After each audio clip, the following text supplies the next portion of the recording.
Good morning, everybody, and welcome to BCB Live. It is Drive Safe Dave, along with Sir Rick on, should I even have to say it? Do I have to mention it? I think I'm going to anyway. The safest station in the nation. We are here bringing it to you and got a lot to go over today. We're going to talk a little bit of sports, a little bit of politics, a little bit of world affairs, and a little bit of freight. Sir Rick's going to come to you a little bit later with some freight in review and talk a little bit about what's going on out there as we see it. By the way, Sir Rick, have you watched any of the games in the playoffs? Are you watching? Are you keeping a track of the NBA games? Yes, sir. Watched a little bit of them. Of course, second round just started, so no big surprises yet, I don't think. Mavs lose, not a surprise, playing at Phoenix, and Mavs, I think, played like it was like they're a little nervous. I think they'll open it up next week. Not too worried about it next game, I should say. But then you have those Milwaukee Bucks, defending champions from last year, playing well. You have Golden State playing well. So I think it's kind of going like it's probably supposed to. Phoenix favored to win it. You know, a pretty daggum good team. Yeah, I really honestly thought the Mavs defense was going to put up a little bit more of an effort. They've got rolled 124 points. I figured their defense would have kept them down. Yeah, a lot of turnovers. When you turn the ball over, defense really can't do much at that point when you're giving up fast breaks and that. So I don't know if it's a defensive, necessarily a bad defense. I think that the turnovers were horrible, put them in a bad spot right away, and then you start having to shoot the ball a little different than you had planned on. Your game plan goes, and that's just what happens. But I think they'll be all right. I think they'll come back game two. Nerves won't be shot, and they'll be back to, it'll be a game for sure. Ended up not too bad though. Well, I thought that it was a definitive loss. I hope the Mavs do well next game. Now they still play in Phoenix again, right? They play two there, and then they come back for three here. Isn't that how it works? Yeah, they'll play 2 games there, and they come back to Dallas.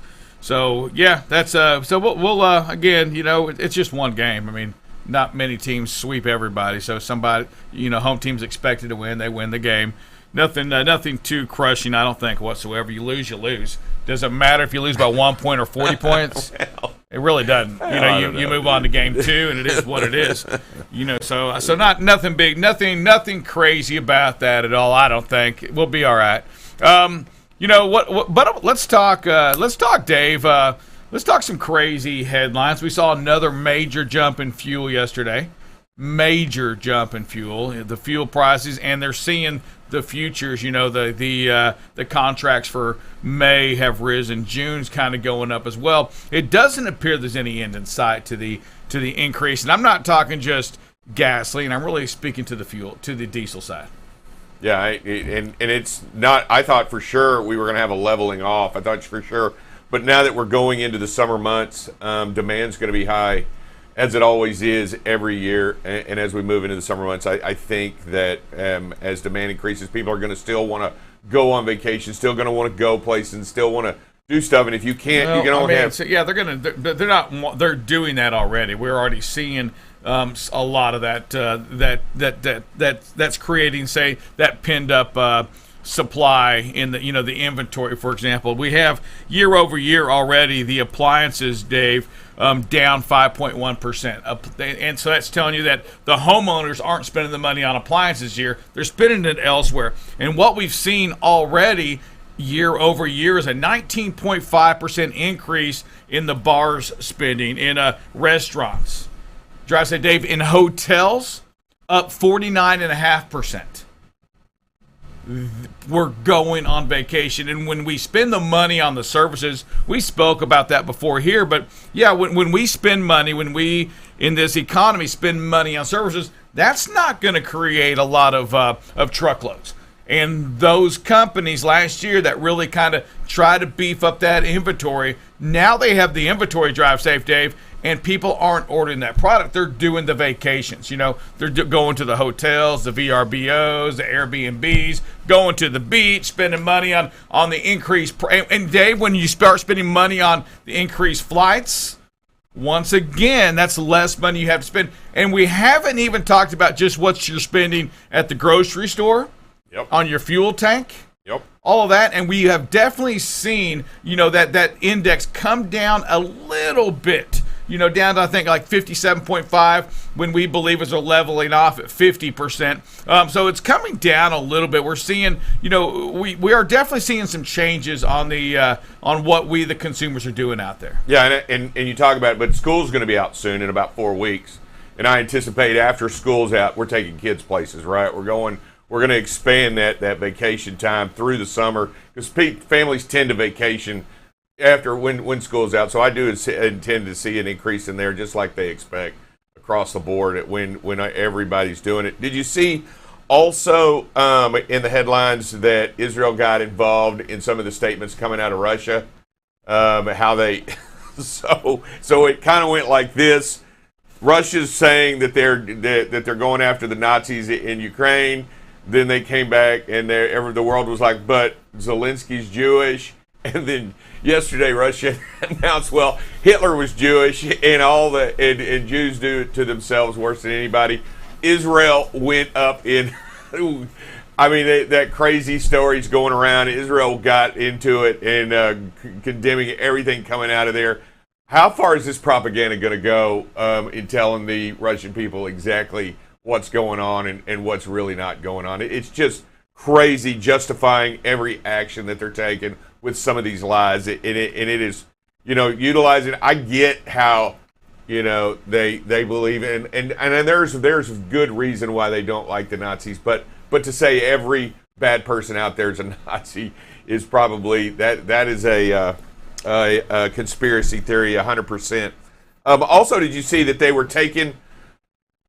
Russia was stealing a bunch of equipment. Not that you didn't think it was going to happen, but did you see the farm equipment that was being stolen, Sir Rick, out there? $5 million worth of farm equipment, of the combines, all that other stuff being stolen, being sent back on military transport back to Chechnya, going into a John Deere dealership and just taking all the equipment and basically just stealing every single piece of equipment. And they get it all the way back to Chechnya. And what happened, Sir Rick? Oh yeah, unable to work it. They've got it remotely disabled. So so all in vain. But I'm telling you, they'll figure that part. If those dudes can hack into everything in here, into the Colonial pipeline drive safe, I bet you that unit off. But the problem isn't just all of that. When you think about the farm equipment, you think about the silos. Well, the grain. Yeah, you can't ship it out.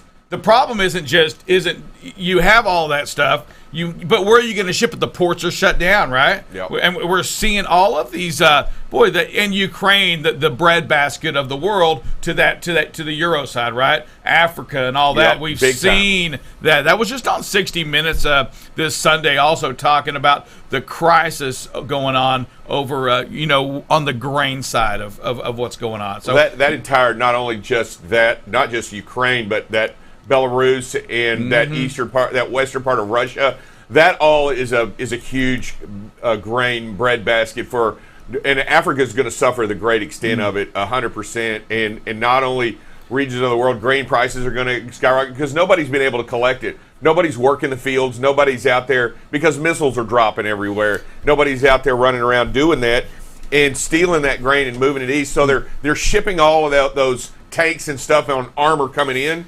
And they're just loading those trucks up and sending them back. Oh, yeah. With all kind. They're talking about household furniture's going back. They're just robbing houses. They're doing everything they can to take anything of value, anything of worth. And not only are they bombing the heck out of Ukraine, they're stealing its all of its stuff inside of it and taking it back home. Crazy stuff going on. And they've even got films of those trucks going back with Z's, that white Z on them. Yeah. Yeah, they're going back. Yeah, they have, obviously there's some contacts. They have contacts. They mentioned in the article as well that they don't want to give the context of who's saying where all this stuff's going to, for obvious reasons, right? I'm sure they'll be seeked out and eliminated, whatever you want to say on that. Hey, but Dave, I want to go back to that 60 Minutes. We're talking about the grain, that bread basket of the world, coming out of Ukraine is, they asked the question on 60 Minutes, and it's a I can't remember. It's Harvest. I can't remember what the name of that the company was that does all of that donations, manages that business. But they asked the question about what are you doing? I mean, you have less today already.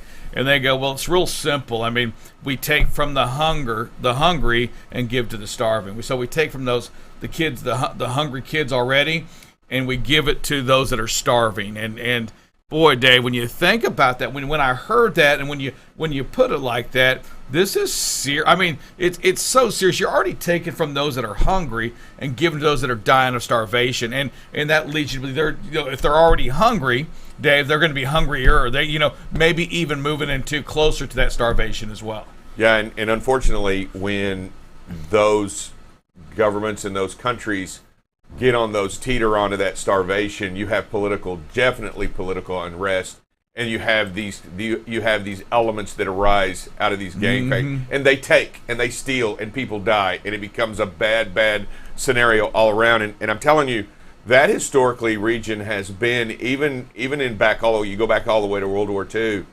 Some of the reasons for the invasion east were for that breadbasket and the oils of that area, going over there to get food and oil, two of the things needed to keep the machine of war going, and that's one of the reasons why they invaded east. That's why Russia went east, was for those supplies, much needed supplies, and we still need them today.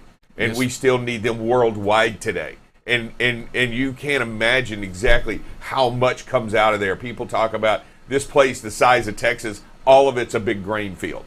And that's what they use. They make grain and this country that's there, but nothing's going on. And even that border, that area that borders the Donbass and that region east and up in Belarus, nobody's getting out any supplies because of the military going on. And if it's not running on rail, it's running on truck, and what's running on truck is military supplies. Gotcha. Hey, Drive Safe Dave, we're going to take a quick break. We're going to come back with a little bit of freight, and it's going to be sponsored by You Got It Utility Pro Wear. Hey, safety, fit, durability. If you're looking for some great safety gear, go to utilityprowear.com. Type in BCB20 for your 20% discount. We'll be back in about 60 seconds with more BCB Live, the safest station in the nation. This segment has been brought to you by Utility Pro Wear. Utility Pro Wear manufactures high-quality, ANSI certified, high-visibility apparel for both men and women. Infused with the Teflon fabric protector, Utility Pro Wear gives you the added benefit of providing a barrier to liquids, dirt, and grime, keeping you cleaner longer, brighter longer, and therefore safer longer. Get your high visibility apparel by going to utilityprowear.com. Use the code BCB20 at checkout for an exclusive discount. This segment has been brought to you by Utility Pro Wear. Utility Pro Wear manufactures high quality, ANSI certified, high visibility apparel for both men and women. Infused with the Teflon fabric protector, Utility Pro Wear affords the wearer durable clothing with a great fit to afford the highest degree of safety. Get your high visibility apparel by going to utilityprowear.com. Use the code BCB20 at checkout for an exclusive discount.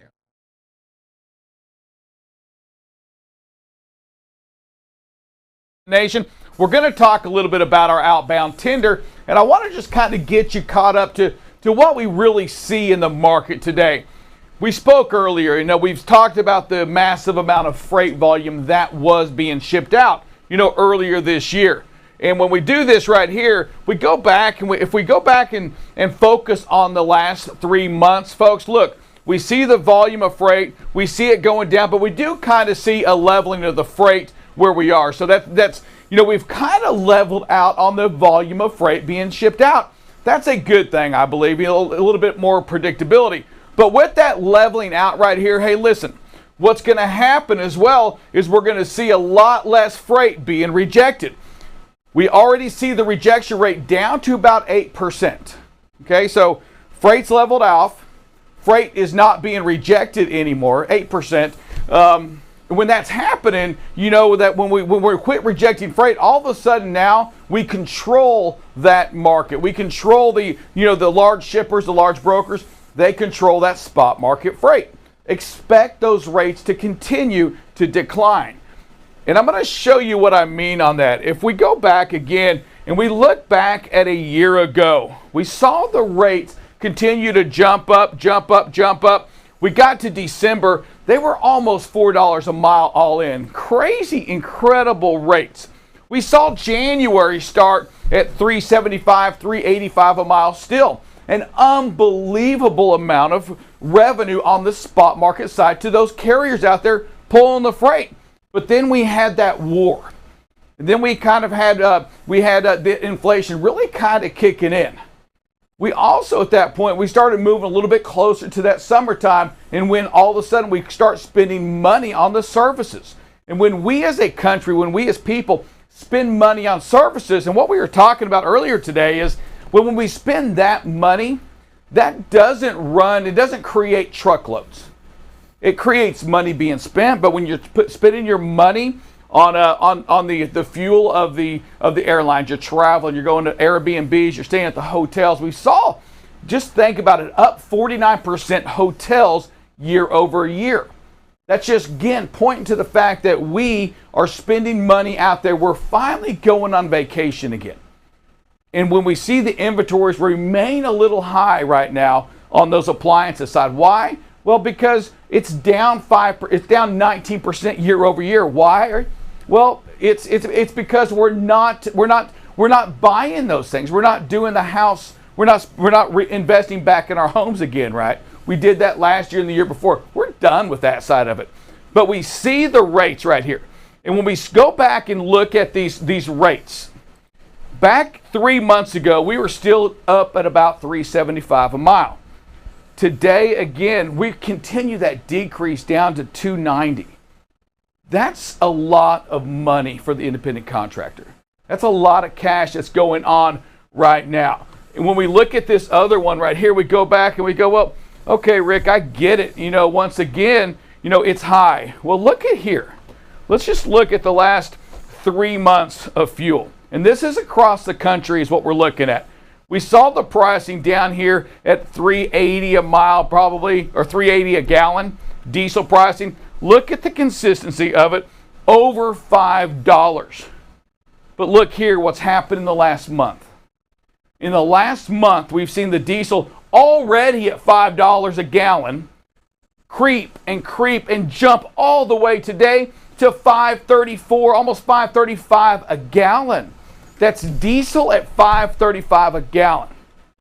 I mean, and for those that live on that spot market freight, for those that live, on spot market freight at $5.35 a gallon, you're not getting that money back. And I know you know what I'm talking about because you get that spot market side. And when the trucking companies, when the large brokers know what's going on, when the contracted rates are higher than the spot market freights, here's what happens. We quit saying no. Why would we say no when our contracted rates are higher than what we're going to get on the spot market side? We don't do it. Why would we say no when we know that our contracted rate is going to get fuel surcharge and that spot market's not? You're competing with everybody else. You're not. So here's what's going to happen. The freight's going to continue to steady off. The rejections are going to continue to go down. You, the independent contractor, you, the driver or the company that lives on that spot market freight, you're just going to have to realize that what you saw earlier this year isn't going to, it's gone right now. And it's probably gone forever. You, the trucking company, you, the company that, or the broker, you that has these contracted rates, you're okay right now. You're probably okay second quarter and into third quarter and the rest of this year because there's still not a lot of equipment out there. We're still on allocation from trucks. We still can't get trailers. And the trailers we get today, shippers, I want you to hear me for a second. You that ship out any kind of freight, that pay that freight, is that those trailers are up 50% from the year before. That driver wages have also gone up, and that equipment cost, those tractors, have also gone up. Your rates aren't going to change much. And I'm gonna tell you right now, I don't believe you should go back out and try to get your contracted carriers to reduce their rates. What I am going to tell you is that it's a great time to take off as much freight on that spot market as you can. You know, if you can reduce that back to your contracted carriers, get a little predictability in it, you're going to be okay. You're going to be able to manage your freight better. You're back kind of in a better, you're definitely in a better market than you were in last year. And I know I'm preaching to the choir. Here's what I want you to see, though. And I'm going to see if I can take this screen off and go to a different direction here. All right. We talk fuel for a second. Today, fuel at $5.34 a gallon on that diesel pricing. Just 3 months ago, right here, $3.85 a gallon. And here's where I want us to kind of get to. That's $1.49 a gallon different. The independent contractor, the truck driver out there, we're probably getting 6.5 miles a gallon. That's 23 cents a mile that they are taking it in the shorts. Think about that. 23 cents a mile. It's a lot of money. We're going to go back here and look at this. All right. So already got you 23 cents, right? That's what they are. That's what the independent contractor today, that company that lives on the spot market, that's what they're making less today. Rates at $3.75 a mile to $2.90 today. I'm only going back 3 months. Okay, this is insane. That's 85 cents a mile less. We have 85 cents a mile less and 23 cents in fuel. That's $1.08 a mile that independent contractor is making less. And we know they paid a lot of money for trucks. We know they paid a lot of money for that used truck, for that used trailer, an all-time high. They live in the independent contractor, those companies that are probably 25, maybe even 50 and less, they live a lot of their freight on the spot market side. That's $1.08 a mile of cold hard cash. Nothing else you can say. If you're talking 2,500 miles, that's $2,700 a week less per truck that's happening today. And I tell you what, I don't even know why I'm doing this, because here's what that is. Let's do this. That's $2,700. And we're putting that in the red. $2,700 of bad, there's no cold hard cash. $2,700 less a week that independent contractor is making today, that company is making today than they were just 3 months ago. I tell you, man, the freight side. We speak about that a lot. We hear about the doom and the gloom. I don't think it's doom and gloom. I think that the larger companies, they're going to be okay. They're going to make it. You're seeing it right now. We're not saying no. They are not saying no to anything. They're taking all they can. And if they can't haul it themselves, they're sending it out there on that spot market side. And everybody out there is fighting, because you know what? The rate at $2.90, it's still a pretty good rate. For those of you that have been in business, have been an independent contractor greater than 2 years, maybe even 3, you're like, $2.90? I'll do that all day. For those of you that went into business last year, you're struggling. You're like, I can't make it at $2.90. Because your costs are significantly higher than those that have been in business for a while. Your insurance costs are up. Your fuel is up. You paid 50%, 60% more for that same truck than your competitors out there paid. You spent a lot more money on insurance than your predecessors because you didn't have the experience. For those of you out there today that are running that freight, the independent contractors, the company that maybe not real strong with your customer base, maybe you live more on the spot market side, I'm just going to say it's time that you start looking at other ways to make this happen. Are you getting the fuel discounts? Can you find your way to a fuel company to help you get more? Is there a way that you can kind of co-op your fuel with another company to gain more fuel towards those specific fuel companies? Get your loyalty to your fuel companies. Buy more gallons from a fuel company. Promise them some gallons to reduce your cost. You're going to have to do things different than you did last year, especially in that last half of the year. Boy, we talk about it here all the time. When money is great, and it was great, and it's still good. When money was great, it creates a lot of bad habits. We forget about productivity. We forget about the little things like idling. We forget about out of route miles because the fuel was only $3.75, it was only $3.50, it was only $3.25. Well, it's not anymore. Every hour you sit there and idle that truck, you're blowing away your cash that you must have today. And your drivers and the drivers that work for companies right now, okay, and I'm going to talk to you. You have got to make sure you're doing your part to save that company money. Reduce your out of route. Shut that truck off. And I get it, when it's 100 degrees, you can't do that. But when it's not, when you can save. Every little bit helps, especially what we're seeing right now. The companies out there, they continue to buy high-priced or higher-priced trucks and trailers, equipment, and pay drivers more than they ever have before. The only way this can stay sustained is that you as well have got to do your part better than you've ever done it before. Planning, dispatch, you've got to listen to your drivers better today than you ever have before, and have action behind it. Your cost that you took on last year, you're going to have to somehow make that money happen. You're going to have, you spent a lot of money on these trucks last year. Drivers and companies, focus on your safety. If you're not backing into things, boy, how much money are you saving in downtime? If you're not backing into things, how much money are you saving on your down payments or whatever you have, your deposits? How much money are you saving on them claims on insurance?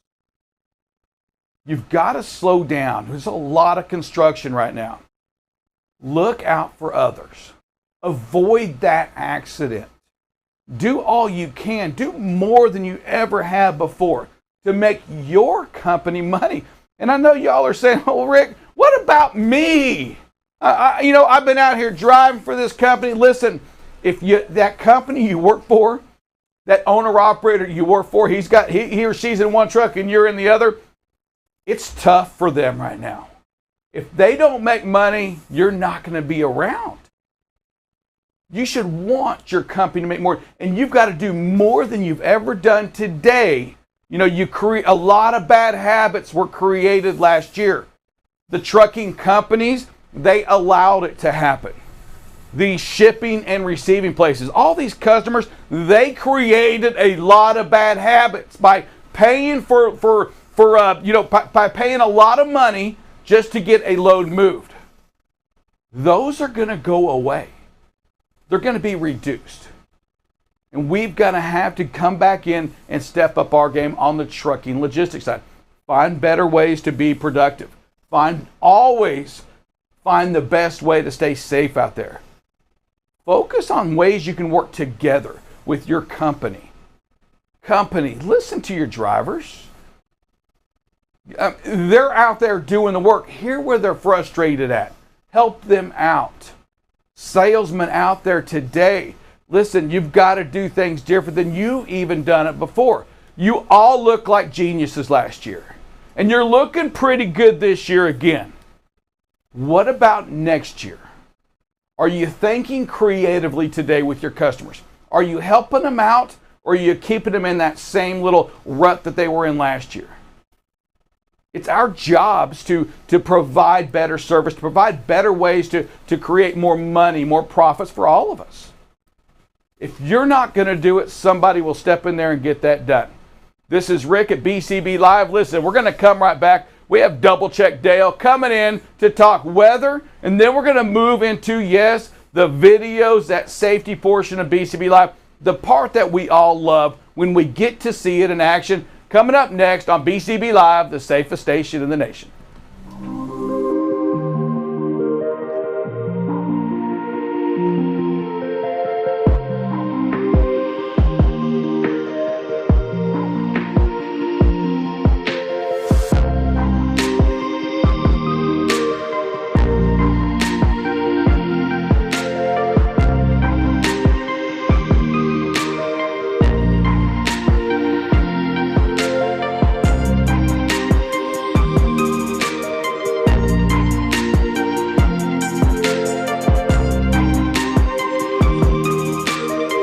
Segment has been brought to you by Utility ProWear.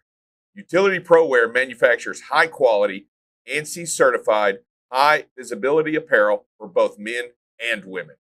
Infused with the Teflon fabric protector, Utility ProWear gives you the added benefit of providing a barrier to liquids, dirt, and grime, keeping you cleaner longer, brighter longer, and therefore safer longer. Get your high visibility apparel by going to utilityproware.com. Use the code BCB20 at checkout for an exclusive discount. Good morning and welcome back to BCB Live, the safest station in the nation. Hey, this is Double Check Dale. We're going to talk some weather here this morning. And again, we're right back into that windy scenario going on across much of the United States. Currently not too bad. We have some winds out in the Utah, Arizona, New Mexico, Colorado area, and then some up through Arkansas, Illinois, Indiana, Missouri, Iowa area. But let's look at what happens as we go into the later day. They really start to intensify. Look at this up here over in the Tennessee, Kentucky, Indiana area. Very strong winds up there. We may see winds with gusts over 50 miles an hour up in this area. Iowa, I know there's some storms going on, some thunderstorms and rain, local flash flooding up in there. We'll look at that in a little bit. And then we go back out west a little bit, this area of Utah and Colorado, New Mexico, Arizona. For right now in the morning part, it's really not a lot of traveled areas, but as it goes into the later day, it really does start to pick up in most of New Mexico and Arizona, southern Colorado especially. Really going to be windy this afternoon, and that's going to start extending over into the panhandle of Texas, panhandle of Oklahoma, western Kansas, southwestern or southeastern Colorado will really be affected by it. And again, that area up in Illinois, Indiana, Kentucky, Ohio, the winds are really, really picking up there this afternoon going into this evening.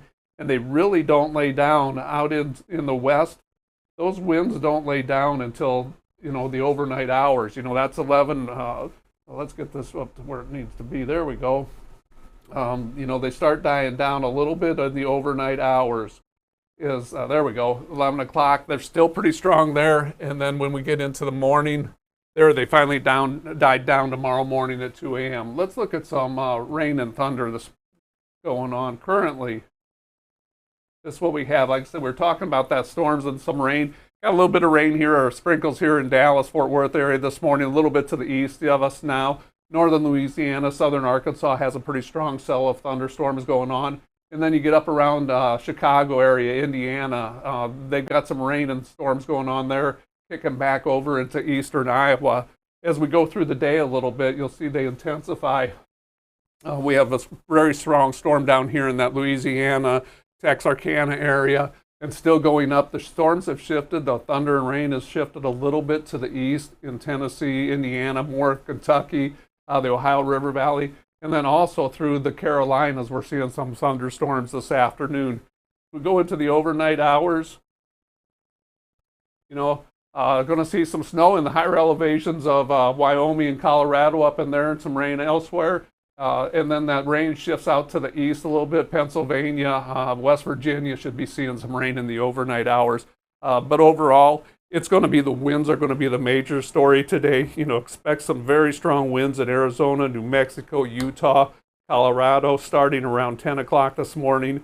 And then by 2 o'clock, the area of strong winds will expand to include, parts of Arkansas, Iowa, Illinois, and Ohio. So be very aware of the winds this afternoon. If you're light, make sure that if you're light or empty and the winds get above 50, you need to park it up because they will blow you over. With that, we're going to take a short break and come back and talk some safety. Hi, this is David Dover, also known as Drive Safe Dave. You are watching BCB Live, the safest station in the nation. Safety is what you want to talk about, and safety is what you want to be every single day. That's what we're here for. We're here to make it better. The industry needs BCB Live so that it can find new and inventive ways to bring safety to the forefront for every single person out there on the road. You got to be prepared to stop, and when you look at that and you understand the situation that you're in, you got to know that it's going to change. You got to expect it to change, and you can't run those lights. You can watch BCB Live weekdays, 7 a.m. to 8 a.m. Central Standard Time. So what are you waiting for? Follow and subscribe to BCB Live today. All right, welcome back to BCB Live, the safest station in the nation. Drive Safe Dave here with Sir Rick and Double Check Dale, explaining what's going on in the big world out there, the dangers, the scariness, what's going on in the weather. You know what? It's spring. Yep, winds are to be expected. Thunderstorms are to be expected. We just have to be prepared for them, know where they're happening at, so we don't drive into them and get caught, in those hailstorms and that. And if there's tornadoes in the area, we want to make sure that, we're taking, the opportunity to park up before we get into them. But I'll tell you what, just as we look back and saw that how Andover took a beating on Friday, much surprised at the damage that was done and the danger that was created. Only one person. No, I mean, not even one person killed or injured. Yeah. I mean, a testament to the early warning system, people getting the word out, and I guess I'm going to say right out lucky. Yeah, I mean, luck has a lot to do with it, but I mean, that early warning system is so robust anymore with everybody with their cell phones. Everybody gets the alert on their cell phones. Absolutely. Heed those warnings. It's like a when road sign. It's beaming out saying, take cover, it's probably a good idea to take cover. Okay, so I know we've been talking about the 100 and I know we're getting prepared for some of the scariest and most dangerous time. But what are we talking about when it comes to 100 Deadliest Days today? We're going to talk about the deadliest months. And, the 100 Deadliest Days span typically from Memorial Day to Labor Day. Okay, so that includes June, July, and August. August is your deadliest month. You're going to see about the average 1.51 deaths per 100 million miles. That's a lot. And then September and June are right behind with 1.50 deaths per 100 million miles. And so, I mean, that's a lot of fatalities when you think about it. And so many of those can be prevented. Buckle up, slow down, be prepared, allow yourself some extra time, give yourself some extra space out there.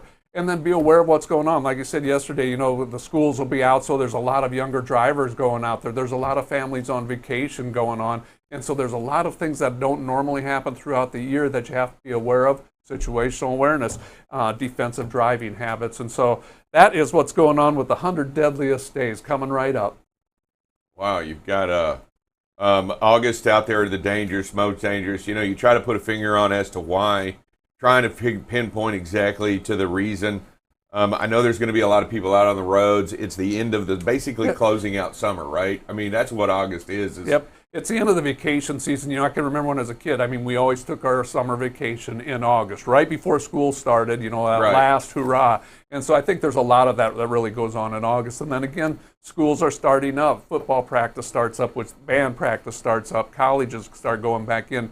So just a whole lot that happens in August. Yeah, so be careful out there. And as we continue, we're going to continue to talk more about these 100 Deadliest Days because we can make a difference. We can make a change. Yeah. And we can figure out if we can save lives every single day by being prepared and having a good plan of action going into these months as they come on, we can probably make a good difference, right? Absolutely. And that's what we're here for at the safest station in the nation right here. I'm going to ask you a quick question. Did you know that the summer months, it kind of is a flip-flop, right? It said, did you know the summer months were the most dangerous as opposed to the winter months? If you would have thought about it. Yeah, I would have probably known that. Oh, okay. I didn't. I would have said, the snow and the ice and the slippery and the darkness and all of these contributing factors. I think it's just the increased travel, the increased amount of travel, but the increased amount of inexperienced drivers out there. Just more kids during the day. Just a lot more goes on through it. So and so it is. And the anti-logic is coming in, and you know what? Dangerous, scary, and we're gonna have to make this. We should make this the 100 safest days. That's what we should make it. Now we should make every day the safest day. Thank you. Just has to be that way, Dave. Can't let our guard down. Yeah, Can't get that past the safety guy for 1 second. Always online, always in tune, always trying to bring it to you. The safest day is today. All right, what do we got as far as we got videos? We should have some videos. All right, let's do hopefully. some videos. Right here, we're just going to talk about following distance and just a little bit too close there. Just have to learn to back off on this. We're seeing about 57 miles an hour, and following that close is just never, ever a safe option at this, because something goes wrong. We don't have an out right here, especially with those, guard cables off on the left-hand side, and I believe there's traffic. We still got that truck we haven't cleared over on the right-hand side. So, just have to create that space, slow down a little bit, let them get ahead of us, because we can't make them go any faster by pushing them through there. Even if you're back 50, even if you're back 100 feet, the truck knows you're coming. Right? The guy in front of you, he's doing what he can to get around the vehicle. He's pedaling as fast as he can, man. Yeah, he's doing what he can to get around. You're not going to push him. Heck, you're almost in the shadow of this truck. That's how close you are when you're almost touching the shadow of this truck. That's too close right here. We understand you're wanting to pass, getting prepared to pass and build up RPMs. But this eludes the big picture. This erases the big picture. This creates the inability to see around, see what's up ahead, and to know what's going on. We know it's a clear, sunny day, but anything can happen, and anything does happen in front out there on the open road. So you got to be prepared. This is just too close. You count your seconds, right? Yep. Count your seconds. 1,000. Well, you can't even get to one. You can't even get to one. So we know we're following way too close, making it very dangerous. In fact, what you've done is you've given your license over to this person in front of you to drive. Because what they do controls how your license is. Yeah, how many times have we seen debris on the roadway, four-wheelers do crazy things passing, animals come out of nowhere. And so something happens in front of this truck. We have no idea what's going on in the lane in front of him. Good point on that. We're driving blind right now, and that's never a good way to drive. I'm just going to tell you out here, when you look at this, there's so many things about this you can talk about. We discuss these, and unfortunately, oncoming traffic sometimes comes into our lane. Comes oncoming. We have no way to see what's going on when we're that close to the vehicle in front of us. If this truck reacts accordingly and gets out of the way, we're left with nothing but we can't do anything. Yeah. So you've got to make sure you understand you are in a bad position, this tight, this close. And and Dale, I'm going to be honest. This is a habit. This is something that we've all done. Yeah.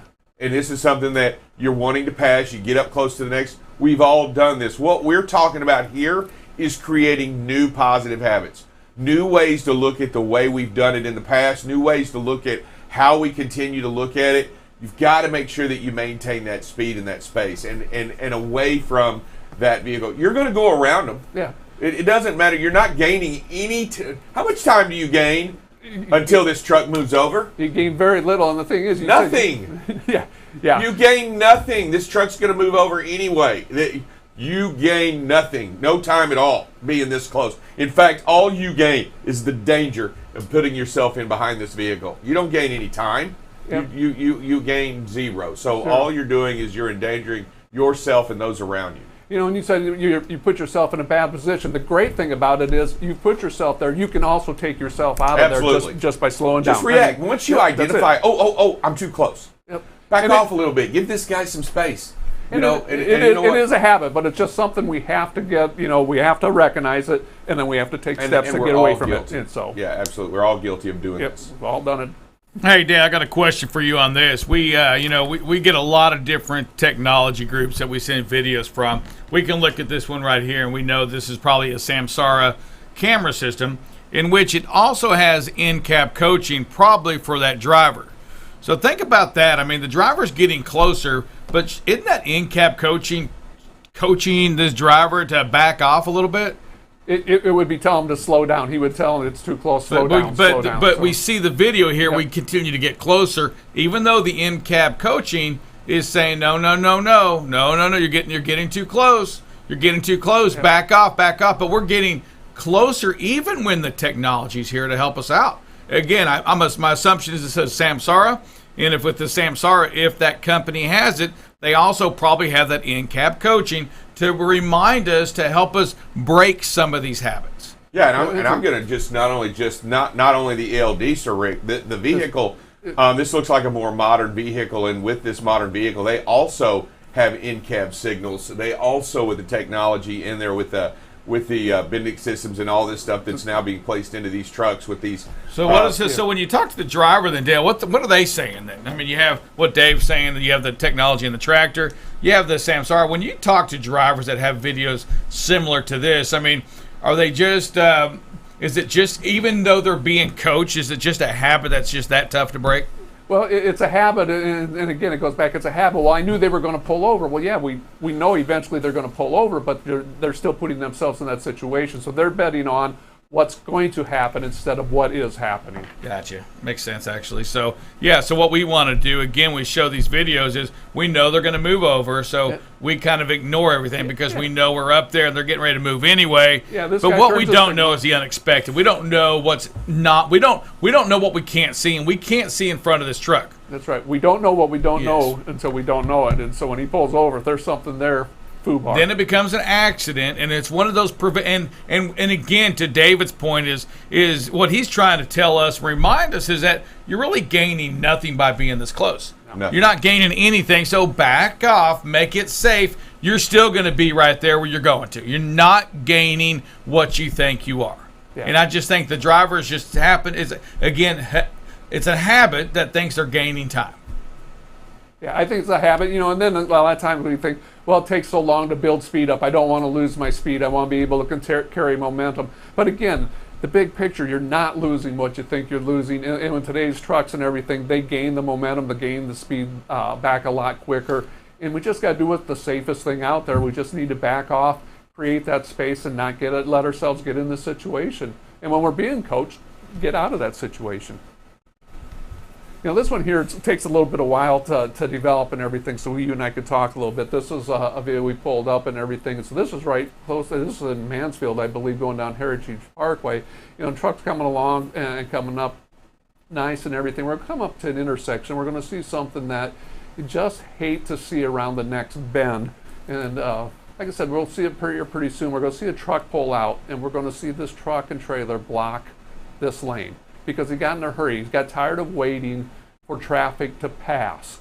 And that's just not acceptable, because he's going to block this whole intersection. We see a car coming up to it right now, coming around this corner, and right about now we're going to see that truck start to pull out across there, and he's blocking an intersection. Very, very dangerous. Not only that, is if he gives a little more patience, he doesn't block the intersection, block the roadway, and doesn't give the industry a black eye, because when this type of thing happens, when a truck pulls out and blocks an intersection, a whole road like that, it just doesn't give the transportation industry a good thing, because that's all that person thinks about and talks about when they get home that night. Oh, you should have seen this crazy truck driver that just pulled out and blocked the whole roadway. And so you just have to have patience, pack your patience, wait for the proper opening to get across, and then do it safely so you don't block a roadway. Yeah, there's a lot of train of thought here about what's going on. I understand all of it. When the driver started to pull out, he didn't see anybody. I'm sure, when he started to make his move and made the decision to pull out, didn't see the vehicles coming up, because it is around a bend, right? So he didn't see this side. But to the point of making sure that the other lanes are clear when you come across, you want to do that. And if you find yourself in this position, and you find yourself in a difficult position like this, pulling out, and there is a lot of traffic, sometimes it's a good idea to go right, come down and do the corner blocks. I will tell you, there is a lot of indecision that goes on there. You've got that traffic coming across. You don't know what they're going to do. They do something that you don't expect, and then you got guys coming. You think they're turning. They got their turn indicator on, but they're just driving straight. I mean, there's so many things that go into this. When you find yourself as the truck approaching this scene, throw your hazards on.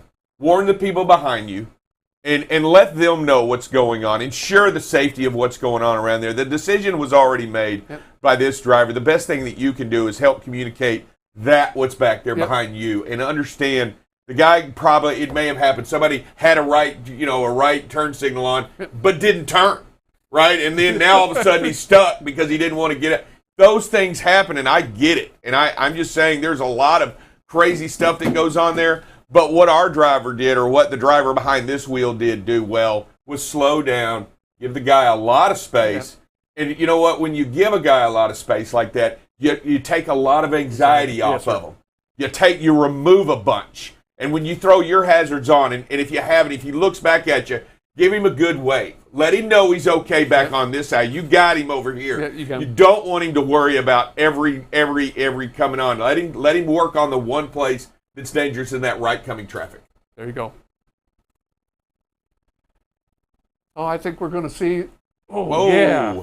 That's somebody not paying attention to the last minute. Yeah, that's right. And so all hard brakes, we talk about hard brakes a lot of times. They're not all bad because there was a hard brake. That's what really triggered this video here. Driver does a great job, situational awareness of seeing as soon as he recognizes what's going on, gets on those brakes immediately because this four-wheeler just was not paying attention. You got to think distracted or something.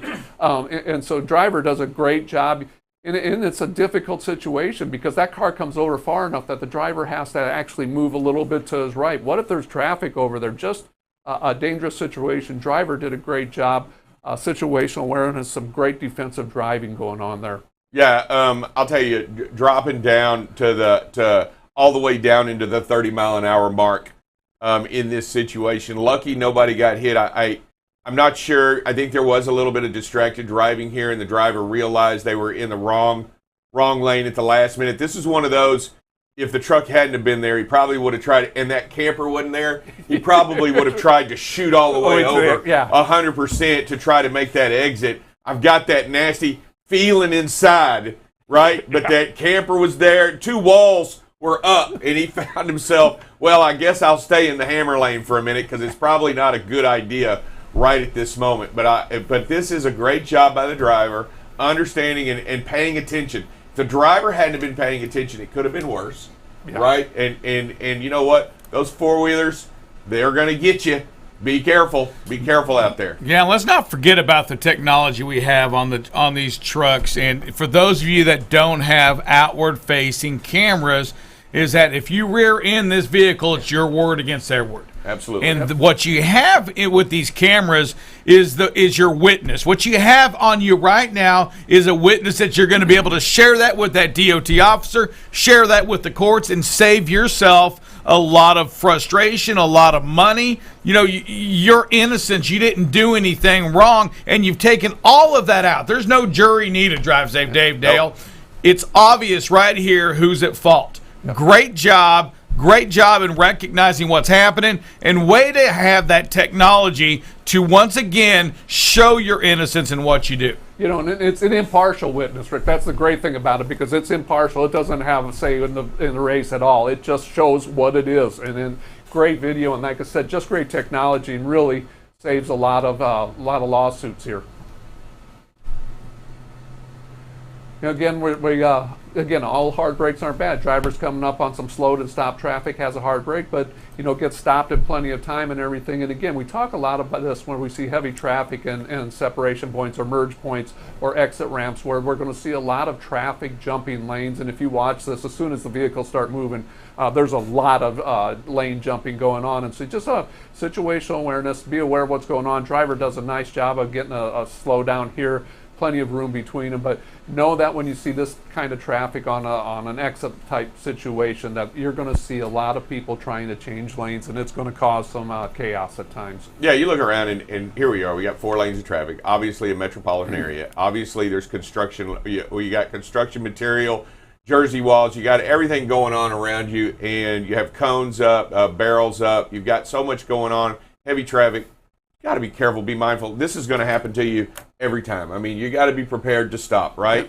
In this situation, you have to be prepared to stop. Driver does a great job, and I like that concrete before the vehicle. I like to see concrete between you and the vehicle in front of you. Good stuff there. Yeah. Best scene right here. Plenty of concrete.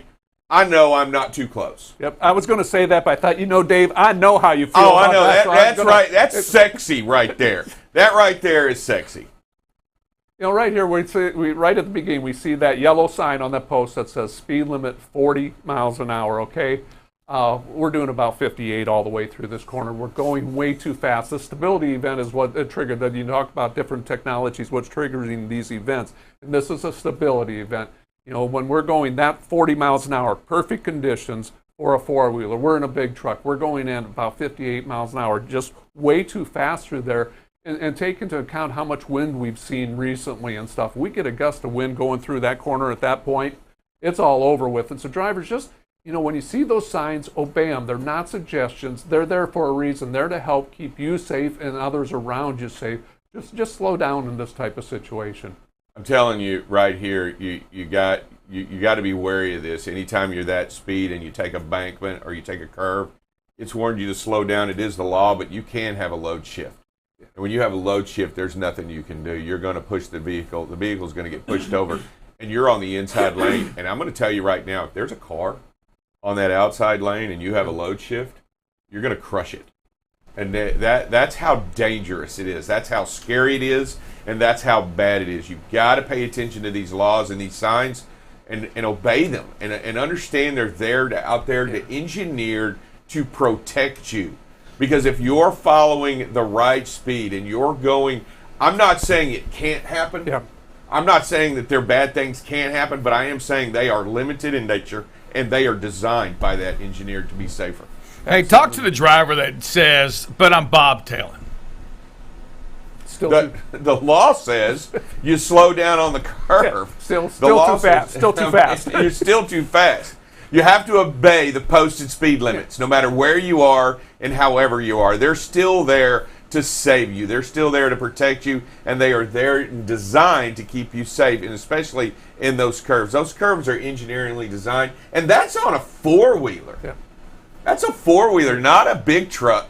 And even a bobtail can flip over. Even a bobtail can roll over. Yeah, I mean, with the height the trucks now are, that catches so much more wind than the old days of the flat tops and stuff. And so even if you're bobtail, that's still a pretty big sail out there for the wind to push on and for you to be drifting over in. And so those speed signs are there for a reason. Something's happened. That's the way that road was engineered. They know what the safe speed is in perfect conditions for a four-wheeler. And so just have to slow down and make sure you monitor your space or speed, regardless whether you're bobtail or pulling a truck empty or loaded. And to your point, Dave, loaded, that load shift is a real thing. But beyond all that, and beyond everything that we've talked about, the law was posted. Yeah. The sign was out there. You saw the sign. Identify the signs that you drive by. You do it almost without knowledge. You see them. We show them every day. I wear them every day. They're important on what they mean and that they must be obeyed. They're there for a reason. Yeah. And the law, that curve was 55 miles an hour, right? 40.